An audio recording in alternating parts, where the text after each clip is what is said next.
காஞ்சிபுரம் ஏகாம்பரநாதர் கோயிலில் புதிய தங்கத்தேர் வெள்ளோட்டம் தொடங்கியிருக்கிறது. இது தொடர்பான விவரங்களை செய்தியாளர் சந்திரசேகர் வழங்க கேட்கலாம்.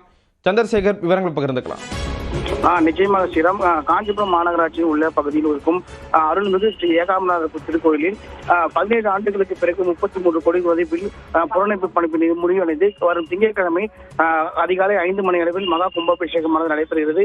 இந்நிலையில் கோவிலின் அறக்கட்டளை சார்பில் 23 கிலோ எடை கொண்ட தங்கத்தால் 23 அடி உயரம் கொண்ட அந்த தங்கத்தேர் உருவாக்கப்பட்டு அந்த தங்கத்தேரான வெள்ளோட்டம் இன்று ஓரிக்கை மணிமண்டபம் அருகில் இருந்து முக்கிய நகர் வீதி வழியாக வெள்ளோட்டமானது நடைபெறுகிறது. ஓரிக்கையிலிருந்து புறப்பட்ட இந்த தங்கத்தேரானது பேருந்து நிலையம், மூங்கில் மண்டபம், கீரை மண்டபம் உள்ளிட்ட நகர் முக்கிய வீதி வழியாக அந்த வெள்ளோட்டமானது நடைபெறுகிறது. வழியெங்கும் ஏராளமான பக்தர்கள் நீண்ட வரிசையில் காத்திருந்து வழியெங்கும் அந்த தங்கத்தேரை பார்வையிட்டு சாமி தரிசனமானது மேற்கொள்ளப்படுகிறது.